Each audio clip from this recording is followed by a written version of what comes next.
Ating lahat.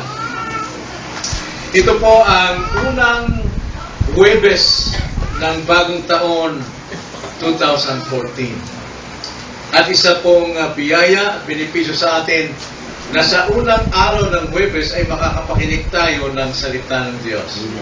Marami pong tao ngayon kung ano-ano ang kanilang mga naririnig. Ngunit pagpasalamat tayo sapagkat sa napakaraming tao, kayo kabilang sa mga may panahon sa pakikinig ng salita ng Diyos.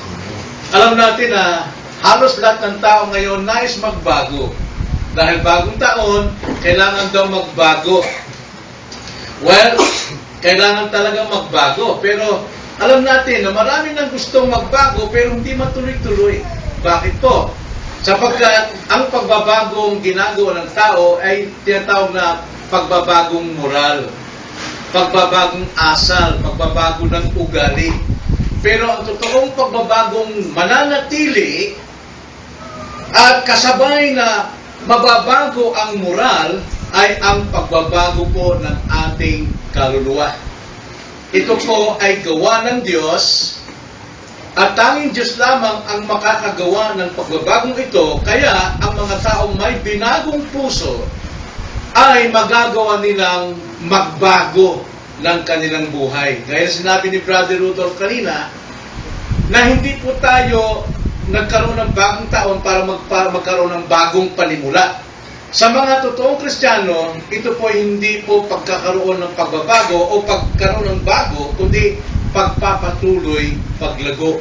Ngunit sa wala pa pong relasyon kay Kristo sa isang personal na paraan, kailangan muna nilang magkaroon ng isang bagong buhay kay Kristo.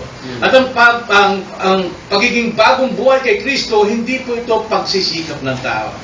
Hindi po ito parang aklat na bubuksan mo yung panibagong pahina ng buhay mo. Kundi ito po'y gawa ng Diyos sa kanyang banal na espiritu sa pamamagitan ng kanyang salita. Magkakaroon lamang tayo ng pagbabago ng buhay kung ating mapapakinggan ang kanyang salita na siyang ibibigay sa atin ng liwanag ng kaunawaan upang tayo magkaroon ng pananampalatayang nakapagliligtas.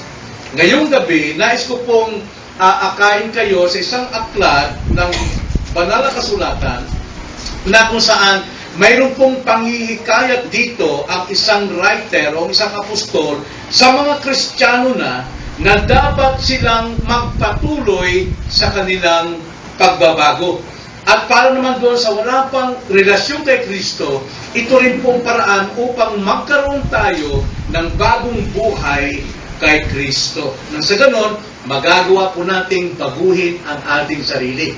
Ngunit kung ang ating pag-aaral ngayon ay pipilitin ninyo na baguhin sa inyong sariling pamamaraan na hindi pa nabago ang inyong kaluluwa, yan po ay pagbabagong moral. Kahit sino pwede gumawa niyan, pero hindi mananatili.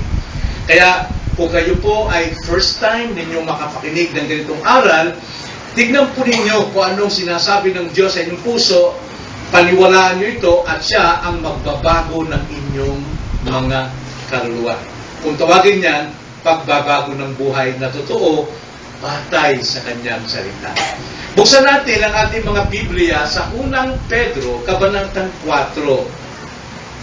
Ito pong aklat ng Pedro, ay nagsimula po kaming pag-aralan ito noong January. No, second Thursday ng buwan ng January 1913. Ngayon, mag-isang taon na, hindi po tayo natatapos. Bakit po? Dahil marami tayong mga tinalakay din namang paksa na kailangan nating talakayin. Ang babasahin po natin ay isang talata lamang at ito ang ating pagbubulay-bulayan. At nawa para sa inyo na ngayon lang makapakinig ng salita ng Diyos, buksan inyong inyong puso. Ibig sabihin, paniwalaan nyo ito at hayaan nyong kumilos ang Diyos sa inyo para magkaroon kayo ng isang bagong puso ang buhay kay Kristo. Ganito po ang sabi sa verse 3. Isang talata po, Kabanatang 4, talatang 3. Ganito po ang sabi. Sapat na ang nakaraang panahon sa paggawa ninyo ng mga gustong gawin ng mga hintil, na namumuhay sa kahalayan, masasamang pita, paglalasing, kalayawan, pag-iinuman at sa kasuklam-suklam ng pagsamba sa mga Diyos-Diyosan. Ito po ang ating paksa. Pinamaganda ko po itong sapat na ang nakaraan. Sapat na ang nakaraan. Tayo muna ay humingi ng tulong sa ating Panginoon upang bigyan tayo ng kanuhaang espiritual sa kanyang salitang Espiritu. Ito. Tayo po'y manalangin. Panginoon, tanging kayo lamang ang makapagbabago ng aming totoong kalagayan ng aming mga kaluluwa. Kaya naman, amin pong nilalapit sa inyo ang aming pong pagbubulay-bulay ng inyong mga salita ngayon, na magsalita kayo sa isang personal na pamamaraan sa mga tao na narito, sa mga wala pa kay Kristo o sa mga mananampalataya na. Tulungan niyo kami na may sagawa namin ang aming mga napapakinggang salita ninyo, sapagat ang salita ninyo ay katotohanan, at ang katotohanan lamang ang siyang makapagpapalaya sa amin. Kung aming dalangin sa pangalan ng Panginoon Jesus. Amen. Sapat na ang nakaraan. Yung po ang pangunahing ideya sa verse 3 na yan. Ang sabi, sapat na ang nakaraang panahon. Sapat na ang nakaraan. Now, sa panahon ng Rehimeng Marcos, 20 taon presidente si Marcos, naging slogan, no? Naging matibay na kawikaan ang salitang sapat na, sobra na, tama na, itigil na. Di ba? Sinasabi ng mga tao, sumisigaw, sobra na, tama na, itigil na. Ito ang pumukaw sa mamamayang Pilipino, yung kanilang damdamin, upang sila ay tumayo sa kanilang paninindigan, tumayo sa kanilang katwiran, at kanilang ipaglaban ang kanilang katwiran.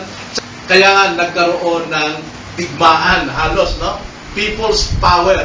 Pero ngayong gabi naman, nais ko kayong hikayatin o ang inyong damdamin ay pukawin sa isang banal at matuwid na kawikaan upang makapamuhay tayong kalugod-lugod sa Diyos, sapat at kalugod-lugod sa Kanya. Ito pong slogan, sapat na, tumigil na, sobra na.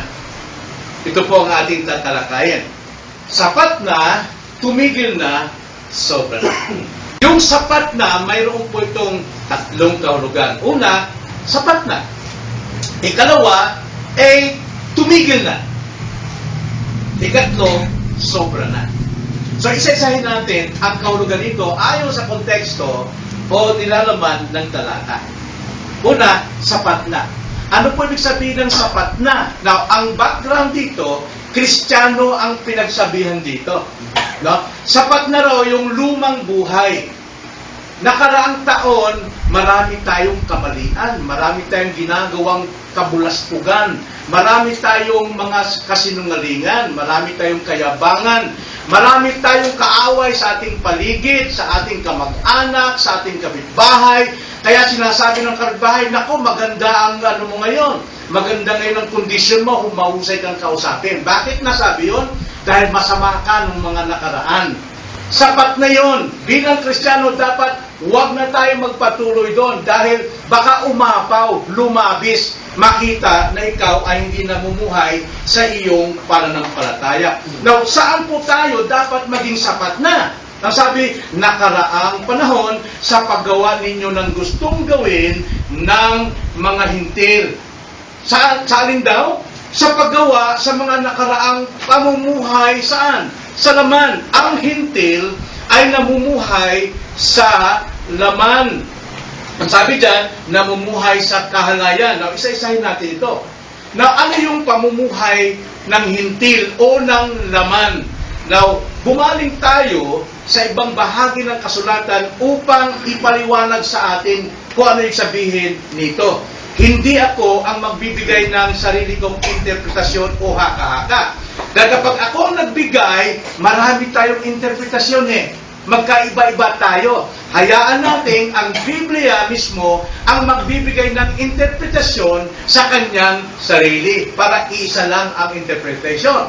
There is only one interpretation and that the Scripture interprets the Scripture. The Scripture interprets itself. Kapag ito po ay binigyan ng haka ng maraming tao, maraming paniniwala. diyan nagkakagulo. No? Hayaan natin na ang banal na kasulatan ang magpaliwanag sa atin ano ba yung pamumuhay sa laman. Galatia 5, versikulo 20 hanggang 21. Ganito po ang sabi. Yung pamumuhay po sa laman. Ang sabi dito, sa versikulo 20, ang pamumuhay sa laman ay ito. Pagsamba sa Diyos-Diyosan, pangkukulam, halitan, pagtatalo, paninibugho, pagkagalit, pagkamakasarili, pagkakabahabahagi, mga pagkakampi-kampi. Verse 21.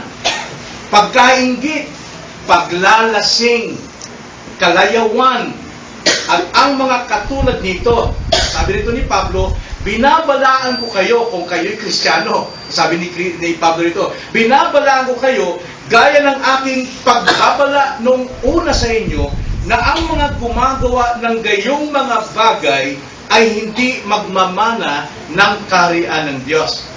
Ano pong sabi? Lahat po na nagsabing Kristiyano o mananampalataya na mayroong pong paninibugho, mayroong pong alitan, may pagkabahabahagi, may pagkakampi-kampi, may pagkamakasarili, may pagkainggit, may paglalasing, may kalayuan, at mga katulad nito, wala pong bahagi sa kaharian ng langit yan. Kaya yung gawa po ng mga taong hintil, hindi po yan dapat tularan ng Kristiyano sapagkat yun ay gawa ng mga taong walang bahagi sa kaharian ng Diyos. Kaya mga hintil, dapat ngayong bagong taon, magbago sila ng buhay. At ang makapagbabago lamang ng buhay ay ang Diyos. Pero mga Kristiyano, dapat kung mayroon tayong failure sa nakaraan, dapat lumago tayong maging mabuting, patutoong Kristiyano. Naunawaan ba? So magkaiba po yung buhay ng mananampalataya at saka hindi mananampalataya. So nakita nyo yung gawang laman, hindi lang yun tungkol sa sex. Pag sinabing laman, pagkainggit, pagsusuplado, pagyayabang, hindi makausap ng tama, mas laging nakasimangot, o talagang laging galit, yan ay sa laman. Hindi dapat namumuhay ang Kristiyano sa ganon. Dapat ang Kristiyano namumuhay sa Espiritu. Ano po yung Espiritu? Nasa pag-ibig, nasa pag-uunawa, nasa kababaang loob, nasa pagpapasensya. Yun po ang sa espiritual. Okay? So, tingnan pa natin, ano yung masasamang pagnanasa ng mga tao? Dahil yun ay laman. Ang sabi dito, masamang pagnanasa ng mga hintil. Tingnan naman natin ang 2 Timoteo 2:22. 2 Timoteo 2:22, ganito ang pagkakasabi ng mga gawang pagnanasa ng mga tao, masamang pagnanasa. Ganito ang sabi sa versikulo 22. Now, ang Biblia ang nagpapaliwanag sa atin. Hindi ako ang naghahaka-haka ng gusto kong ibigay ng kahulugan dito. Ang Biblia, the Scripture interprets itself. Sabi nito, 2 Timothy 2:22. Ngunit layuan mo ang masasamang pagnanasa ng kabataan. Sino raw gumagawa ng matinding pagnanasa? Hindi lamang matatanda, kundi higit ang mga kabataan dahil sila ay mas malakas pa, magasigasig pa. Gusto nilang matikman ang lahat ng sinasabi nilang masarap. Pero sa kabilang banda nun, iyon ay kasamaan at kasalanan na magdadala sa kanila sa tiyak na kapamakan. Sinong isang bata rito na may pinag-aralan college at siya ay sumama doon sa gawang laman ng mga taong walang takot sa Diyos, pagsasyabu, pag-iinuman, mamaya mo isang araw, nasa kulungan. Yung ba ang magandang ibinubungan ng gawang masasama ng tao? Hindi. Kaya nga, pinaiiwas Ang mga kabataan ang siyang pinuno talaga ng iba't ibang gawa ng masama ng laman. Sabi, ngunit layuan mo ang masasamang pagnanasa ng kabataan at sundin mo ang katwiran, pananampalataya, pag-ibig, at kapayapaan. Sino lang makagawa nun? Kristiyano. Okay? Kapayapaan kasama ng mga tumatawag sa Panginoon mula sa malinis na puso. Now, alin ba ang sinasabi sa ating text? Ang sabi, yung mga gustong gawin ng mga hintil. Tukuyin naman natin ngayon yung mga hintil. ito po, ano pang gawa ng mga hintil talaga, maliban sa laman. Now, ang sabi ng Biblia, tungkol sa mga hintil, tignan natin sa Roma 1:21. Ganito po ang ginagawa ng mga hintil. Sino po yung mga hintil? Sa Biblia, ang tawag sa mga hintil, unbelievers. Pero kung sa literal, sila yung hindi kabilang sa Israel. Sa Biblia, dalawa lang kasi ang grupo ng tao. Ang Israelita at mga hintil. Lahat ng lahi, Amerikano, Hapon, Pampanga, Bisaya, kabilang sa mga hintil. At lahat ng mga lahi ng Israel, si Ruben, sino pa yun, si Jacob, lahi niyan ay mga Jews. Kaya tayo kabilang sa hintil. Ito sabi, Romans 1:21. Now, ang mga hintil, sabi dyan, sapagkat kahit kilala nila ang Diyos, kilala ba natin ang Diyos? Oo. Walang sino mang tao rito hindi nakilala sa Diyos.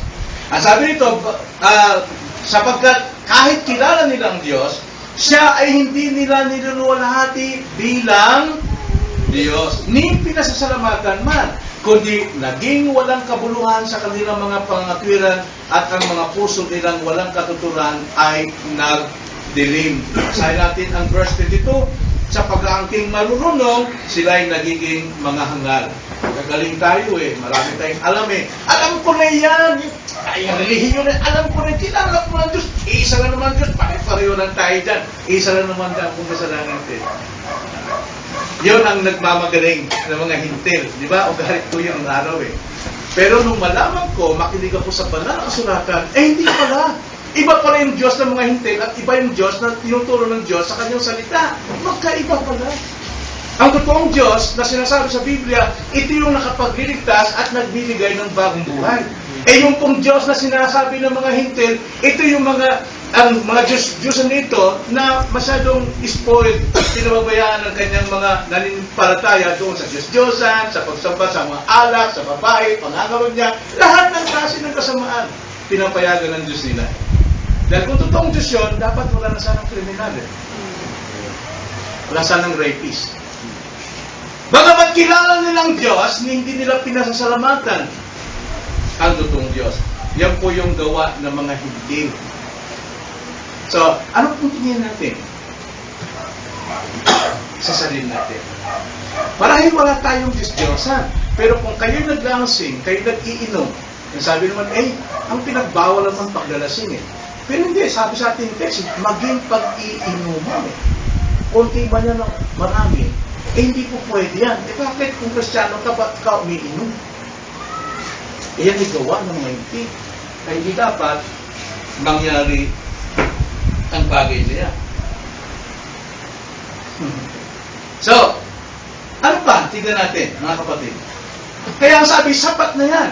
Nanggaling ka na dyan Buhay mo na yan nakaraan Ngayon gagawin mo pa. Kaya ang sabi nito ni Pedro, sapat na ang nakaraang panahon sa paggawa ninyo ng mga gustong gawin ng mga hintil. You're no longer Gentile. Hindi ka na hintil ngayon. Mananampalataya ka na. Kung talagang totoo yan, dapat wala ka na dyan sa gawang laman. Hindi na dapat mangyari sa iyo ang ganong klase ng Kaya, ang kasunod pong kahulugan ng sapat na is sobra. Pag sinabing sapat na, para bang kung titignan mo yung banga, pag sapat na, hindi pa abot sa leeg, okay na yun, di ba? Sapat na yun Tignan mo, pag nagbenta ang coke, hindi naman sinasagad doon sa pinakalabi Hanggang doon na sa may leeg, sapat na yun Yan ang bentahan. Ganon din yung buhay natin. Sobrang tayo sa ganung klase ng kasalanan, sapat na. Pag bigyan mo namang umangat ka, lumago ka, sa kakaunting buhay mo pang nalalabi, habang narito ka pa sa mundo, sapat na. Tama na yan. Dahil kung yan ay umangat pa, anong kasunod niya? Sobra na. Pag dumating na niya sa pinakalabi, ay mamunga-punga ka sa Bisaya, di ka na kaginawa. Ibig sabihin talagang hindi ka na makakahinga. Kaya, sobra na. Sagad na sa liig Itigil na sapagkat sosobra kapag hindi ka tumigil. Sobra saan? Tignan natin. Ano sabi pong susobra dyan? Sapagkat sapat na ang nakaraang panahon sa paggawa ninyo ng mga gustong gawain ng hintil. Tama na yun. Dahil kung dadagdag pa, sobra na. Sobra saan? Na namumuhay sa kahalayan. Yun. Na ano po yung kahalayan? Alam niyo po, kung mayroon kayong dating King James, ang Biblia, alam niyo ba, may hawak niya. Yung po ang tamang translation eh. Pero sa ating pandinig, masama. Kasi hindi tayo sanay ito. Ang sabi doon, yung mga gawang kalibugan. Pero mas maganda ito, very, ang Tagalog dito is kahalayan. Sa English, talagang sinasabi directly, lust. Tayo, masalan tayo muna eh. Force of sexuality. Ha? Force of sexuality yan. Yes. Pero not only for sexuality yan, kundi anumang lusts, material things, anumang katanyagan, anumang gusto mong abutin na talagang nagnanasa ka na. Isang negatibong pamamaraan ng hangarin. Hangarin is positive. Medyo may tama pa. Pero kung sabihin pagnanasa, ikaw compare mo yan sa sex. Yan ang ginamit dyan. Kahalayan. Now, ano ba ang kahalayan? Brad, hindi ako mahalay. Tingnan nyo, sabi, Biblia mismo ang magtuturo na sa atin. Mateo 5, versikulo 22. Ganito po ang ibig sabihin ng kahalayan. Ngunit sinasabi ko sa inyo, ng bawat tumitingin sa isang babae na may pagnanasa, ay nagkasala na sa kanya ng pangangalo niya sa kanyang puso. Ano daw po? Ano daw yung kahalayan? Tumingin ka lang sa isang babae na napakaganda at sexy at sa iyong isipan ay iba na nasa isip mo. Kahalayan yon. Ikaw ay nagkasala na ng pangangalo niya. Ganyan. Sa 10 Commandments, sa 10 kautusan, ang utos doon, huwag kang mangalo niya. Sapagkat ang nangangalo niya ay papuntang impyerno. Pero pagdating kay Christ, ang sabi niya, mag-isip ka lang. Sa iyong nakikita, nangalo niya ka na. Mas marami po ang kautusan ni Kristo pagdating sa Christ. Yun yung exposition noong 10 Commandments. Kaya anuman pong bagay na tinitignan mo, na hinahangad mong maangkin, yan po ay isang kasalanang kahalayan. Kahit yung tuta ng kapitbahay ninyo, na gustong-gustong, ang cute naman talaga, naghanap kang pagkakapakuha mo. No? Hindi kaya hihipuin mo, cute talaga. Tumutulo laway mo, mahala yun. Then, pang 10 kautusan yun, covetousness na yun eh. Kahalayan niya. Kaya anumang nakikita natin na iba na ang interpretasyon sa ating isipan, kahalayan niya. Sino sa atin dito ang hindi nag-iisip ng gano'n? Lahat tayo. Kaya lahat tayo nakakasala. Kaya huwag sabihin wala tayong kasalanan. Okay? At hindi pa yan. Ang sabi pa sa ating text, hindi lamang sa kahalayan, kundi ang sabi, na bumuhay sa kahalayan, masasamang pita. May mabuti bang pita? Ano yung pita? Sa English, ano yung pita? Ha? Lastin, no? Okay. Pero hindi na ito tumutukoy. Mayroon tong mabuting pita at mayroon ding lustful na pita. Pag sabing pita, yung pangarap, makuha mo, na makaluwiran, na kailangan mo makuha para sa iyong pamilya o para sa iyong sarili. Pero, pag sumobra doon, masama na yun. Kaya sabi dyan, masasamang pita. Na ano po yung masasamang pita? Roma 13, versikulo 13. Ganito po ang pagkakasabi. Mamuhay tayo ng marangal at huwag gugulin ang panahon sa paglalasing at magulong pagsasaya. Wow! Iba pala yun. Ano, isa ba natin nakikita yung magulong pagsasaya? Sa disco na ba yun? Hindi. Sa kanto-kanto lang. Andyan yan eh. Maalala ko yung kami magkakapatid. 6 kaming lalaki. Pagka kami, nung hindi pa kami Kristyano, 5. Pang-anim pala yung babae. Pang-anim namin. Pag kami nag-inuman doon, pag nalalasing niya, sasayaw lang sa tutungtong sa mesa at nag-uubad-ubad na. Masaya-masaya kami, sigawan yung mga tao na ron, yay! Pero ang sabi sa Biblia, yan po ay kasalanan masasamang pita. Masamang pita yan sa sobrang saya. Mamuhay tayo ng marangal at huwag gugulin ng panahon sa paglalasing at magulong pagsasaya sa pagpapakasawa sa pita ng laman at kahalayan sa alitan. Pati pala yung alitan eh. Ba, yung mga nangungutang, pinagagalitan mo pag hindi nakakabayad.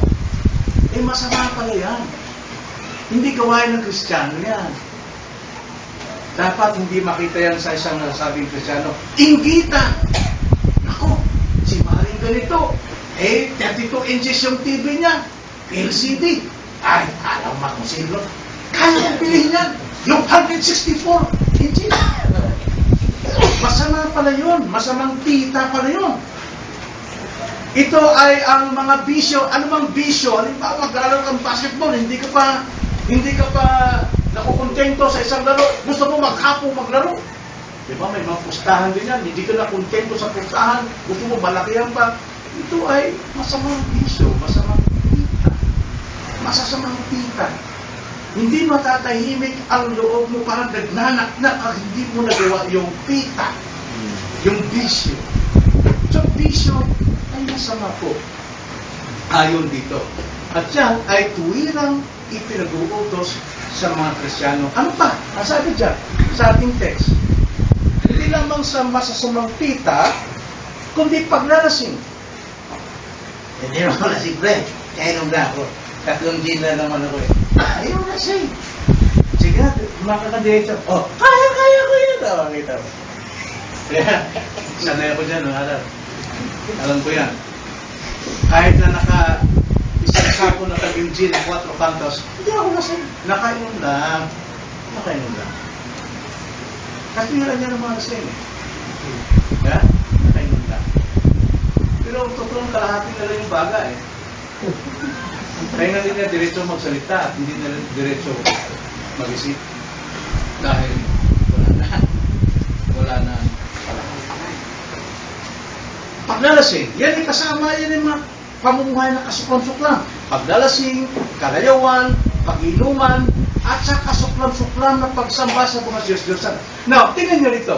Yung Diyos-Diyosan ay isinatabi saan? Sa kahalayan, sa masamang pita, paglalasing, kalayuan, pag-inuman. Yung kasalanan yan, pareho lang kasalanan ng Diyos-Diyosan. Hindi ka naman umiinom, hindi ka naman masamang italis, pero marami kang Diyos-Diyosan, pareho lang. Umiinom ka naman, pero sobra ka sa bisyo, wala kang Diyos-Diyosan, pareho lang. Parang magkakaiba. Kaya magkakaiba po talaga ang sinasabi ng Biblia kaysa sinasabi ng tao sa ating paligid. Ibang relihiyon ng tao. Namuhay sa kasuklam-suklam. Ano ba ang kasuklam-suklam sa Diyos? Tingnan natin, ano ba sinasabi ng Biblia? Proverbs chapter 8. Proverbs chapter 8 verse 13. Sino po ang makapagbasa? Proverbs 8:13.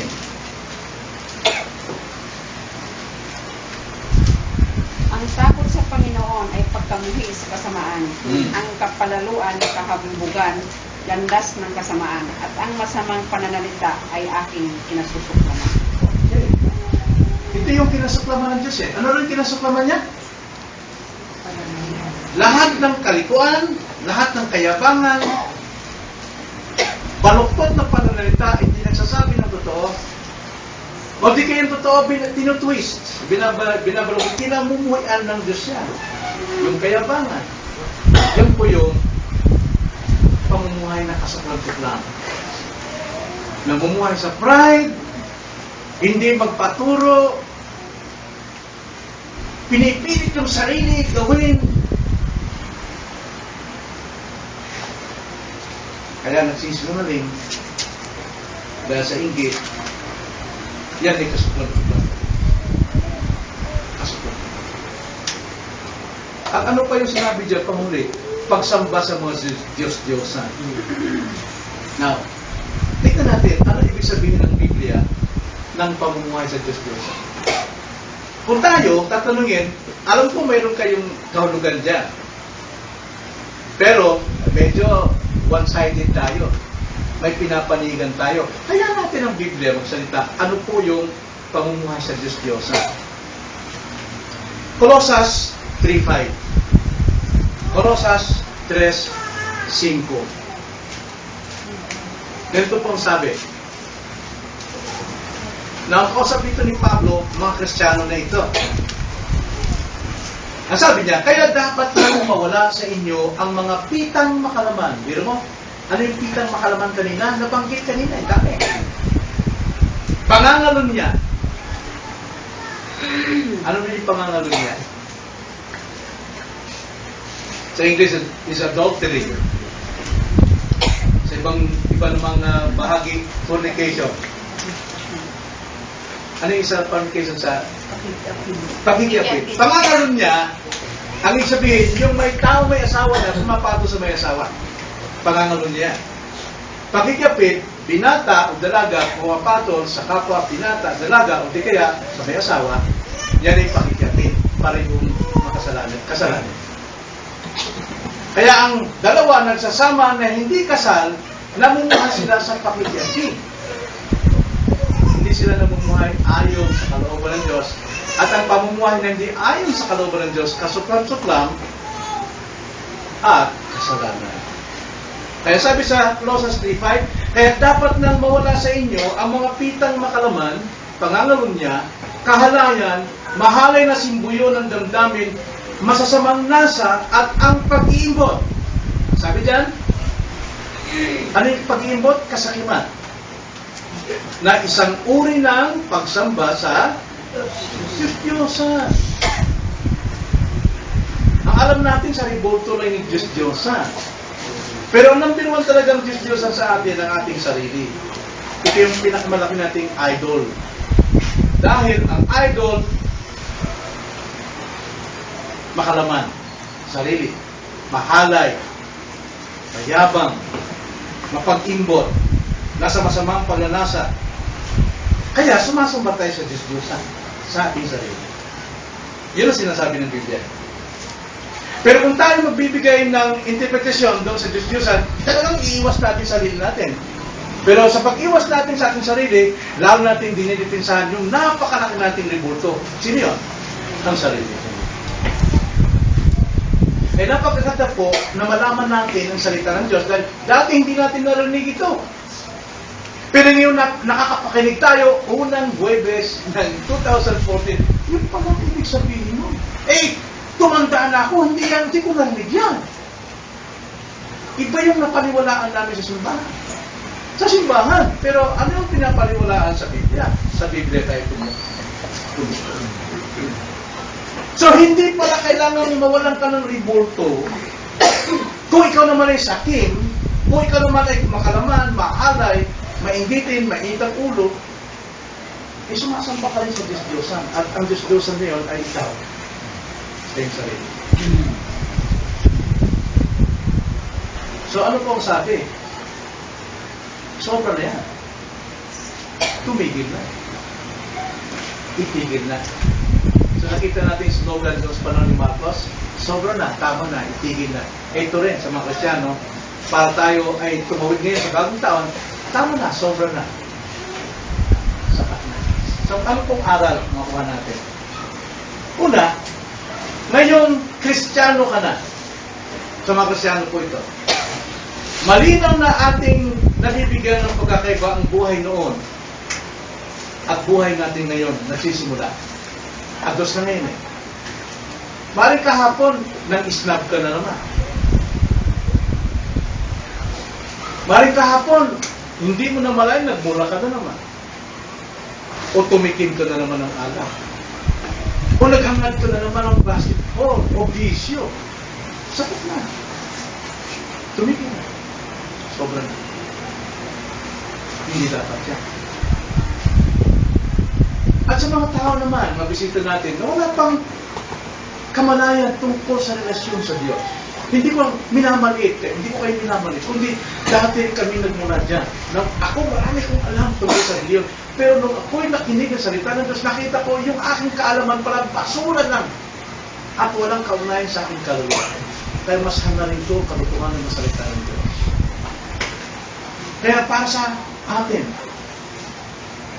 sapat na yung ating masasayang buhay nakaraan. Na namumuhay tayo ayon sa ating sarili na hindi natin nalalaman kung sinasabi ng banal na kasulatan, mapapahamak tayo sa kapamakang impyerno na wala tayong malay. Napakasarap pong matuto ng salita ng Diyos upang malaman natin ang daan ng buhay. Daan na ibinibigay ng Diyos. Hanggat hindi natin nalalaman yung daan ng Diyos, nasa buhay tayong kasuklam-suklam sa Diyos. Ganyan tayo muna. Ganyan tayo muna. Kaya salamat sa Diyos. Nakilala natin ang daang ito, walang iba kundi ang salita. Titus 3:3, ganito po ang sabi. Sapagkat tayo rin naman noong dati ay mga hangal, mga suwail, mga nalinlang, mga alipin ng sari-saring pagnanasa at kalayuan na namumuhay sa kasamaan at inggit, mga kasuklam-suklam at napupot sa isa't isa. Tama na! Sobra na! Itigil na. Huwag na natin itong pabuhay. Hayaan natin na kung tayo kilalang Kristiyano, makita ng mga taong nasa mundo, ibang klase talaga ang taong yan. Kristiyano talaga siya. Malinaw kung magsalita. Hindi makita ng inggit. Hindi makitaan ng masamang salita. Pag nakarinig kayo sa inyong kapitbahay, sabi, maganda ang kondisyon ni ito, ng taong ito. Huwag mong sabihin natutuwa ka. Kundi kalungkot mo dahil lahat ng buhay mo sa nakaraan, napakasama para sa iyong kapitbahay. Magandang pakinggan sa araw-araw. Doon kayo pakinggan ito, magandang kausap yun. Parang may timplang asin.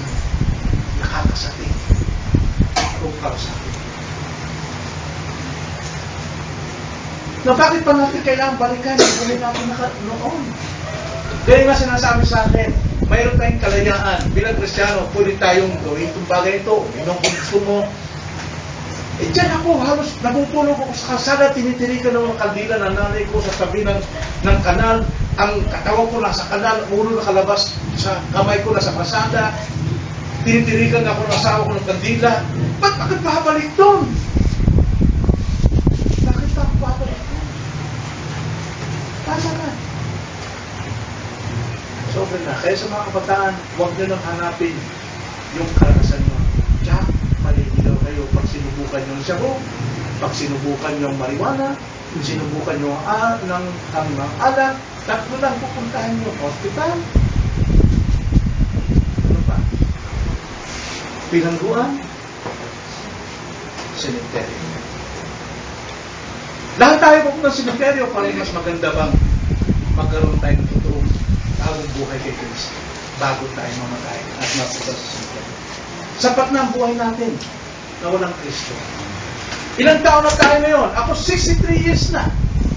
Kung nagpatuloy ko na walang Kristo, nanatili ako sa leon at paniniwalang kinagis na, ay mamamatay akong kasuklong-tuklong sa Diyos. Mamuhin tayo ngayon. Magbago. Magkaroon ng Kristo at sa mga Kristiyano, lumago naman tayo. Magliwanag tayo sa ating kapaligiran. Makita nilang pagkakaiba ng mga taong walang Kristo at sa mga taong nakay Kristo.